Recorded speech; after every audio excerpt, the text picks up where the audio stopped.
আরব বিশ্বের দেশ যাদের অঢেল সম্পদ, তারা তাদের টাকা পয়সা ব্যয় করছে পর্যটন আর বিনোদনে। কিভাবে পর্যটন শিল্পকে উন্নত করে দেশ বিদেশের, ইউরোপ এবং আমেরিকার নগ্ন অর্ধনগ্ন অবস্থায় তাদের আনন্দ এবং বিনোদনের ব্যবস্থা করে দেওয়া যাবে, এই মর্মে পর্যটন শিল্পকে উন্নত করা। দ্বিতীয়ত, বিনোদনের নামে ক্রিকেট, ফুটবল থেকে শুরু করে জুয়া, গান বাজনা, বাদ্যযন্ত্রের যত আয়োজন আছে, সব কিছুতে কত এগিয়ে যাওয়া যায় এই নিয়ে এক অসম প্রতিযোগিতা চলছে। এবং তারা তাদের সেই অর্থ দিয়ে মুসলমানদের শিক্ষায় পরিবর্তন আনার ব্যাপক ও বৈপ্লবিক কোনো উদ্যোগ গ্রহণ করেনি। তার মানে করছে না তা নয়, করছে, কিন্তু সেটা ব্যাপক এবং বৈপ্লবিক এবং ফোকাসিং নয়। ঠিক আপনারা যদি ইউরোপ এবং আমেরিকায় যে মুসলমানেরা বসবাস করে তাদের দিকে দেখেন, তাহলে Bharat, Bangladesh, Pakistan, Indonesia, Malaysia, Syria, Yemen, Libya, Africa থেকে যত শত শত হাজার হাজার মুসলমান ইউরোপ এবং আমেরিকায় গেছে, তাদের 90% না বিশ্ববিদ্যালয়ের টিচার হওয়ার জন্য গেছে, না মেডিকেলের প্রফেসর হওয়ার জন্য গেছে, না বিজ্ঞান ইনস্টিটিউটের গবেষক হওয়ার জন্য গেছে। 90% গেছে ট্যাক্সি ড্রাইভার হওয়ার জন্য। 90% গেছে রেস্টুরেন্টের ওয়েটার, বয় হওয়ার জন্য, খাবার সার্ভ করবে এই চাকরির জন্য।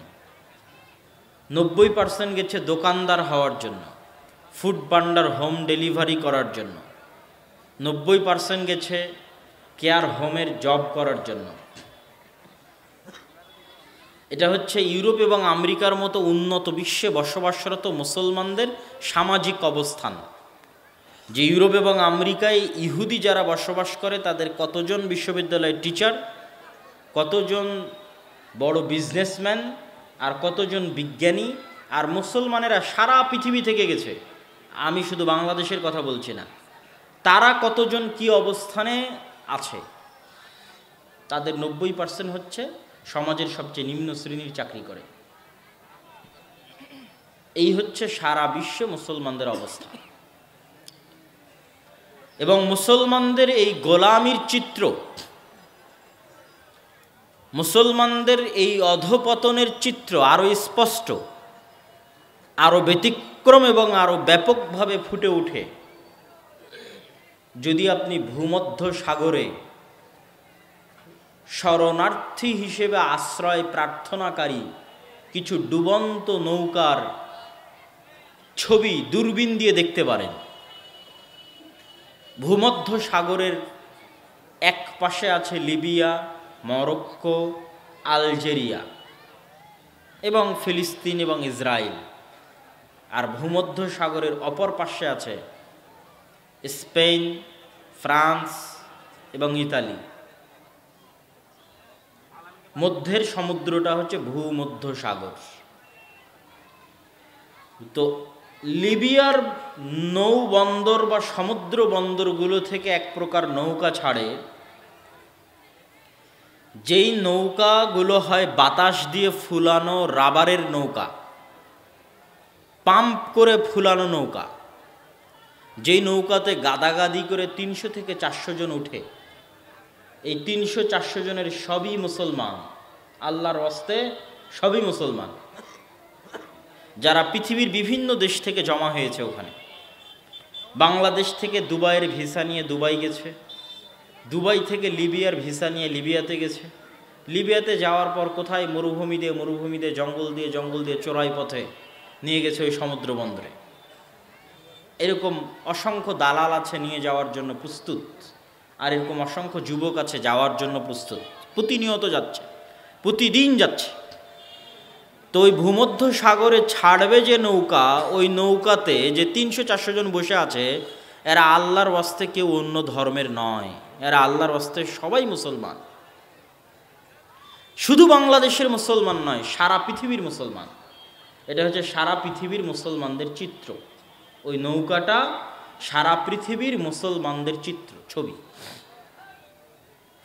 এই নৌকায় আরোহী হিসেবে যে 300-400 জন মুসলমান উঠেছে, এদের ভাগ্য দুইটা, হয় নৌকা ভূমধ্য সাগরে ডুবে এরা মারা যাবে, আর না হয় ইতালি, ফ্রান্স, স্পেন তাদেরকে শরণার্থী হিসেবে ভিক্ষা দিবে তাদের জীবন। তারা তাদের কাছে শরণার্থী হিসেবে ভিক্ষা নিতে গেছে, থাকার জায়গা। কিছুদিন অবৈধ হিসেবে থাকার পরে বৈধ হওয়ার প্রক্রিয়া শুরু হবে, পাসপোর্ট, আইডি কার্ড ইত্যাদি। এইটা হচ্ছে সারা পৃথিবীর মুসলমানদের চিত্র, যে সারা পৃথিবীর মুসলমানেরা কোথায় আছে, কোন অবস্থায় আছে, কি অবস্থার মধ্যে দিয়ে যাচ্ছে। এত ভয়ঙ্কর অবস্থা হওয়ার পরেও পৃথিবীর কোনো মুসলমান দেশে শিক্ষা নিয়ে কোনো তদারকি আপনি দেখবেন না। আমাদের মতো থার্ড ওয়ার্ল্ড কান্ট্রি, বাংলাদেশ, পাকিস্তানের মতো থার্ড ওয়ার্ল্ড কান্ট্রি, তৃতীয় বিশ্বের দেশ, এই সমস্ত দেশে আপনি রাস্তাঘাট, ব্রিজ, কালভার্ট, ফ্লাইওভারের জন্য বড় বড় মেগা প্রজেক্ট দেখবেন। শিক্ষা, জ্ঞান, গবেষণার জন্য কোনো মেগা প্রজেক্ট পাবেন না। দূরবীন দিয়ে খুঁজেও কোনো মেগা প্রজেক্ট পাবেন না যেটা শিক্ষা, জ্ঞান, গবেষণার জন্য বরাদ্দ আছে। ফলত আমাদের দেশের বিশ্ববিদ্যালয়গুলো বিশ্বে বহু দূরে থাক, এশিয়ারও লিস্টের মধ্যে নাই, এশিয়ারও শীর্ষ 500 বা 1000 লিস্টের মধ্যে পাবেন না আমাদের দেশের বিশ্ববিদ্যালয়গুলো। এবং আমাদের যারা দায়িত্বশীল তাদের প্রয়োজনও নাই যে এখানে যে যুবকেরা বসে আছে এরা পড়াশোনা করে কিছু শিখুক। কেন প্রয়োজন নাই? দুইটা কারণে প্রয়োজন নাই। এক, ক্ষমতায় থাকার জন্য শিক্ষিত মানুষ লাগে না। ক্ষমতায় থাকার জন্য জুয়াখোর, মদখোর, নেশাখোর 10টা 15টা 20টা গুন্ডা হলেই হয়। তাহলে যত বেশি নেশাখোর তৈরি করা যাবে তত লাভ, যত বেশি জুয়াখোর তৈরি করা যাবে তত লাভ, যত বেশি মদখোর তৈরি করা যাবে তত লাভ, কেন না গোলাম বানানো যায়। জুয়াখোর, মদখোর, নেশাখোরকে 10টা টাকা দিলে আরেকজনকে মেরে দিবে, 10টা টাকা দিলে আরেকজনকে প্রহার করে দিবে, হত্যা করে দিবে। এদের কাছে মানবতা বলতে কিছু নেই, অন্য কিছু বলতে কিছু নাই। তাহলে শিক্ষিত করলে তো লস। শিক্ষিত হিসেবে গড়ে তুললে, মানবতাবোধ দিয়ে গড়ে তুললে, আত্মসম্মান, আত্মমর্যাদা দিয়ে গড়ে তুললে লস। এই জন্য যত বেশি মদখোর, জুয়াখোর, নেশাখোর থাকবে তত দেশের সরকারের দায়িত্বশীলের লাভ, সে যেই থাকুক সরকারে। দ্বিতীয় আর একটা কারণ হচ্ছে, কেন আপনাদের পিছনে শিক্ষার জন্য বড় বাজেট, মেগা প্রজেক্ট নাই? তার দ্বিতীয় বড় কারণ হচ্ছে, আপনারা অশিক্ষিত মূর্খ অবস্থায় বড় হয়েও যখন জীবনের একটা বয়স পেরিয়ে যাবে এবং দেখবেন কোনো কিছুই হচ্ছে না, তখন আপনিও মাইগ্রেট করার চিন্তা ভাবনা করবেন। মাইগ্রেশন, আপনিও যাবেন কোথায়? দুবাই, সৌদি, কুয়েত, উত্তর কোরিয়া, দক্ষিণ Korea, Europe, Saudi, China, Japan, যে যেখানে পারবে সে সেখানে যাবে। আর যতজন যাবে, শুধু ইউরোপ আমেরিকা নয়, যতজন যাবে সারা বিশ্বের বিভিন্ন দেশে, তার 90% যাবে যেই কাজ করার জন্য, সেটা হচ্ছে তৃতীয় শ্রেণীর নাগরিকের কাজ, লেবারের কাজ, যেটা করতে শিক্ষিত হওয়া লাগে না। তথা আমাদের বাংলাদেশি ভাইয়েরা সৌদি আরব, কুয়েত, কাতার, বাহরাইন, দুবাইয়ে যে কাজ করছে, বেশিরভাগ ভাইয়েরা ওই কাজ করার জন্য শিক্ষিত হওয়া লাগবে না। তাহলে আপনি অশিক্ষিত থাকলে আমার লস কি ভাই? আপনি অশিক্ষিত থাকলেও আমি আপনাকে দুবাই, সৌদি পাঠিয়ে রেমিটেন্স পাচ্ছি। আপনি অশিক্ষিত থাকলেও আমি আপনাকে ইউরোপ, আমেরিকা পাঠিয়ে ট্যাক্সি ড্রাইভার করে, ও রেস্টুরেন্টের ওয়েটার করে রেমিটেন্স পাচ্ছি। আপনি অশিক্ষিত থাকলেও আপনাকে আমি গার্মেন্টসে চাকরি দিয়ে টাকা ইনকাম করতে পারছি। তাহলে কেন আমি আপনাকে শিক্ষিত করব? বলেন, কি প্রয়োজন আমার শিক্ষিত করার? শিক্ষিত করলেই বরং বিপদ। ফলত আপনাকে শিক্ষিত করার কোনো প্রয়োজন নাই, এই জন্য আপনাকে শিক্ষিত করার জন্য কোনো বাজেটও নাই। এটা হচ্ছে সারা বিশ্বের মুসলমানদের অবস্থা। আমি একদম আরব বিশ্বের মুসলমানদের অবস্থা থেকে, ইউরোপ আমেরিকার মুসলমানদের অবস্থা থেকে, আপনার বাংলাদেশের মুসলমানদের অবস্থা পর্যন্ত বলে দিলাম। আর ভারতের এমনও রাজ্য আছে এমনও রাজ্য আছে যে সমস্ত রাজ্যের জরিপ করলে দেখা যাবে যে আদালতে যতগুলো খুনের মামলা হয়েছে, আদালতে যতগুলো মদ নেশা জুয়ার মামলা হয়েছে, আদালতে যতগুলো চুরি ডাকাতির মামলা হয়েছে, তার 80% মামলার আসামি মুসলমানেরা, আর 20% হচ্ছে হিন্দুরা। মানে পুরো জাতিটা একটা মদখোর, নেশাখোর, জুয়াখোর জাতিতে পরিণত হয়ে গেছে, বলে এয়াজ বিল্লাহ। তাহলে এদের উপর যদি আল্লাহর গজব না আসে, কাদের উপর আসবে? এদের উপর যদি আল্লাহর আযাব না আসে, কাদের উপর আসবে? যাদের চারিত্রিক অধপতন এই জায়গায় গিয়ে পৌঁছেছে। আমি কখনোই মুসলমানদেরকে দিনগত হিসেবে ছোট করতে চাই না। মুসলমানদের ভিতরে যে ঈমান আছে, এই ঈমান হাজারো লাখো কোটি কাফেরের ভিতরে যে কুফরি আছে তার চেয়ে উত্তম। এবং ওই সমস্ত কাফেরদের মধ্যে যে কুফরি আছে, এই কুফরি থাকার কারণে তারা ভীত, তারা সন্ত্রস্ত, তাদের মানসিক কোনো শান্তি নাই, যদিও তারা উন্নত। তো আমি সেই দিক থেকে আপনাদেরকে ছোট করছি না, কিন্তু উদাহরণ হিসেবে বলতে গিয়ে যে আমাদের যেখানে ঈমান আছে সেখানে আমাদের শিক্ষায় আরও বেশি এগিয়ে থাকা উচিত ছিল। আপনি ইউরোপ এবং আমেরিকায় গেলে তাদের বাস, ট্রেন, রেল, বিমান যেখানেই উঠেন না কেন, এমনকি পার্কে গেলেও আপনি দেখবেন যে মানুষ বই হাতে আছে এবং বই পড়তেছে,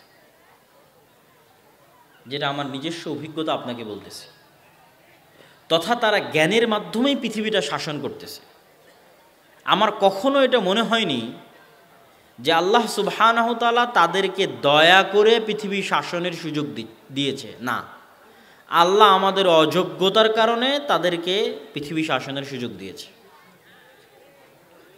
আমাদের অযোগ্যতা এবং আমাদের আল্লাহর নেয়ামতের নাশুকরি এবং তাদের চেষ্টা এবং পরিশ্রম তাদের উপর দয়া এবং রহমত হিসেবে নয়, আমাদের জন্য পরীক্ষা এবং শাস্তি হিসেবে।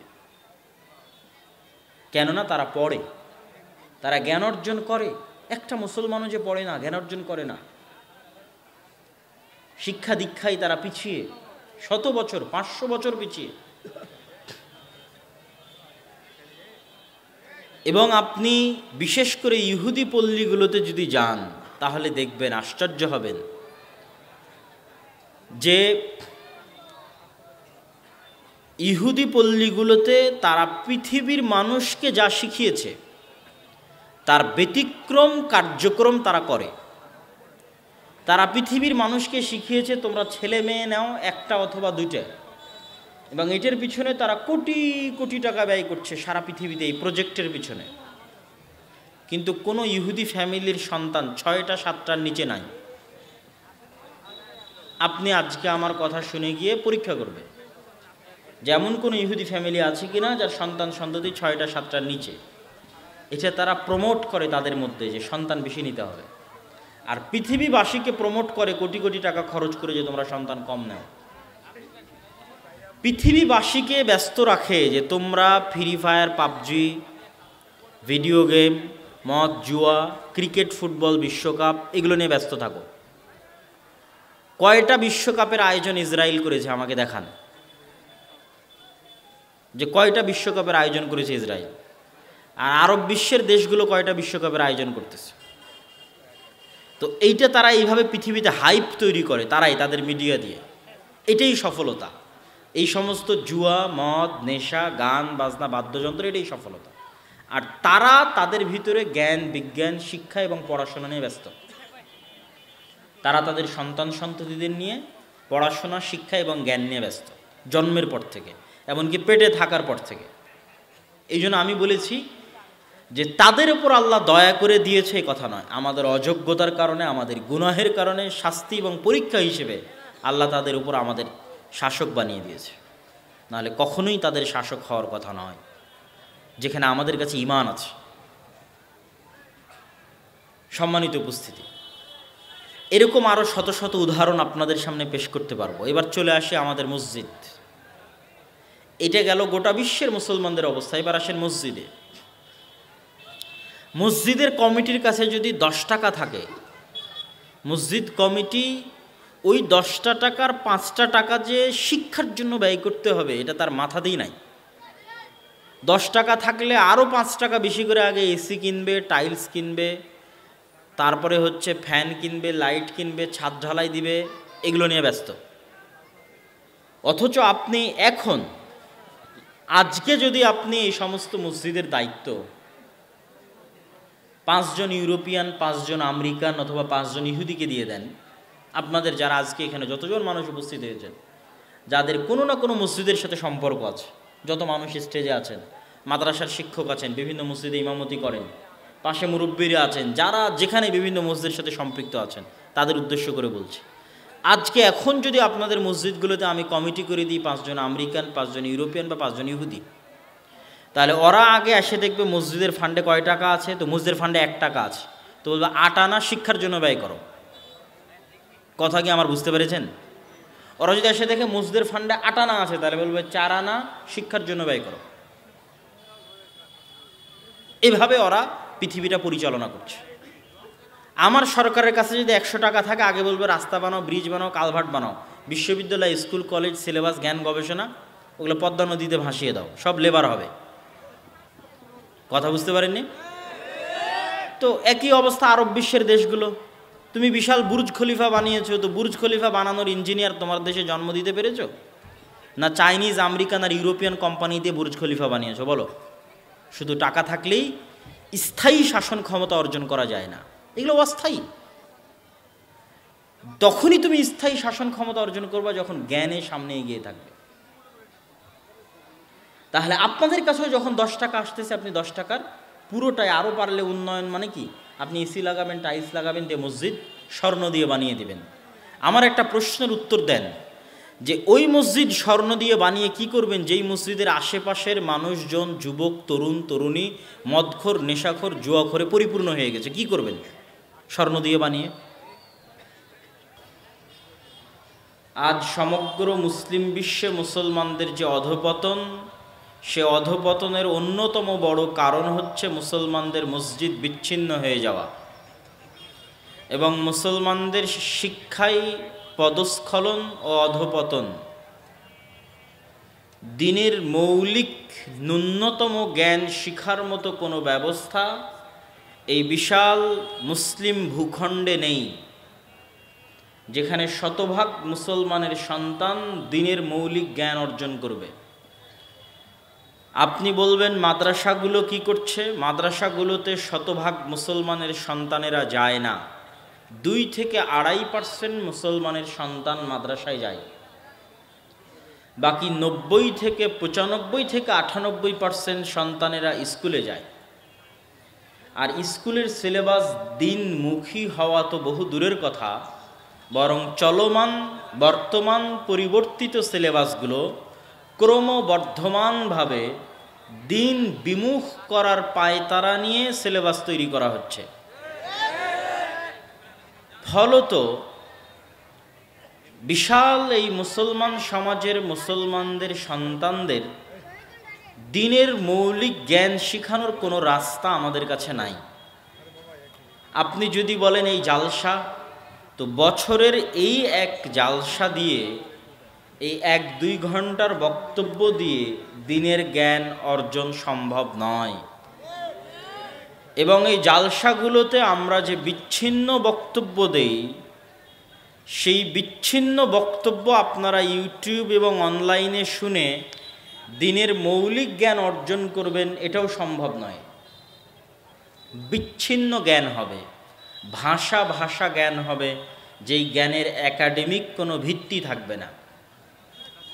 ফলত মুসলমানদের দিন শিক্ষার জন্য মসজিদকে কাজে লাগানো ছাড়া আর দ্বিতীয় কোনো উপায় নেই।